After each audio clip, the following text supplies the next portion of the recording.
ও তো পাতালের রাজা। বলছে মারে আমি তোর সেবক আমি দিতে পারবো না, কারণ আমি তো পাতালের রাজা, আমি ধরার তো রাজা নই, মত্ত লোকের রাজা আমি নই। তুই এক কাজ কর মা, তুই তো দেবগুরু না, আমরা তোর আসল পিতা মাতা নই, আমরা তোর পালিত পিতা মাতা। বহু সাধন করে এই পাতাল ভূমিতে আমি তোকে পেয়েছি মা, তোকে এই পাতাল ভূমিতে আর থাকতে হবে না, চলে যা তুই মত্ত লোকে। তোর পিতার নাম কি জানিস? দেবের দেব মহাদেব দেব ত্রিলোচন, যিনি ৩৩ কোটি দেবতার গুরুদেব, তিনি তোর আসল পিতা।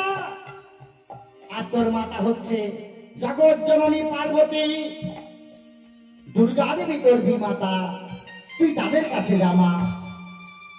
তাই মনসা আজ গোস্বমণির কাছ থেকে আসল পিতা মাতার ঠিকানা আদায় করে নিয়ে চলেছেন কোথায় না তার পিতার কাছে, মহাদেবের কাছে। মহাদেবের কাছে সে বলছে পিতা গো পিতা, পাতালে থাকলে আমায় পুজবে গঞ্জন, ধরাধামে এসেছি পিতা পুজবে নরদন। একটি সেবক দাও পিতা, সেই সেবকের হাতে পুষ্প পেলে আমি স্বর্গধামে একটি সিংহাসন পাবো, মত্তধামে প্রতি ঘরে ঘরে আমার নামে পূজা হবে, আর স্বর্গ মত্ত পাতাল এইগুলোকে আমি দেবী রূপে ঘোষণা হব। আমায় একটি সেবক দাও পিতা। দেবের দেব মহাদেব মনসাকে বলল মারে এই ধরার বুকে এমন কোন সেবক নেই যে তোর চরণে পুষ্পাঞ্জলি দেবে। আমি পেলাম না মা, তবে জানিস মা আমারই একটি সেবক আছে, চম্পকনগরে ঘর, নামে চন্দ্রকান্ত সৌদাগর। সেই মানব পুত্র চাঁদ যদি তোর ঘটে পুষ্প দেয়, তাহলে তুই স্বর্গধামে দেবী হতে পারবি, মত্তলোকে প্রতি ঘরে ঘরে তোর নামে পূজা হবে, আর স্বর্গ মত্ত পাতাল এই লোকে তুই দেবী রূপে ঘোষণা হবি। তার আগে কখনোই হতে পারবি না মা। সেই মানব পুত্র চাঁদ যদি তোর ঘটে পুষ্প দেয়, তবেই তুই দেবী হবি, তার আগে কখনোই হতে পারবি না। তাই না জননী পদ্মাবতী আমার আজি পিতার কাছে কেঁদে কেঁদে বলছে পিতা গো, তাহলে তুমি বলে দাও পিতা, আমি কোন পায়ে সেই চাঁদের ভুবনে যাব? একবার বলে দাও না পিতা, আমি কোন পায়ে সেই চাঁদের ভুবনে যাব? বলছে মা কোন পায়ে চাঁদের ভুবনে যাবি আমি তোকে বলে দেব মা। এই দেখ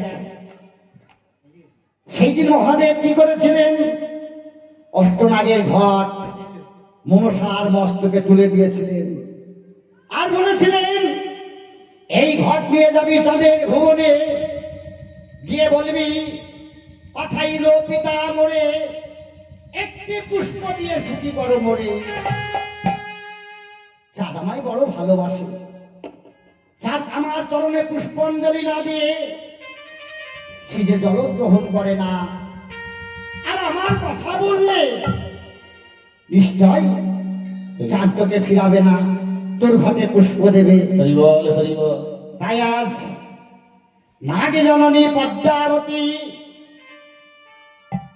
আজ পিতার দেয় অষ্টনাগের ঘট মাথায় করে নিয়ে চলেছেন কোথায় না চম্পক নগর, চাঁদের ভুবনে একটি পুষ্পের কারণে। আর শেষ কবি ক্ষমানন্দ দাস কথাগুলা শ্রবণ করে এক পাশে দাঁড়িয়ে কত সুন্দর একটি পদ রচনা করেছেন। তাই কবি বলেছেন ও সে যাই মনসা মনসা পুষ্পের কারণে যাই গো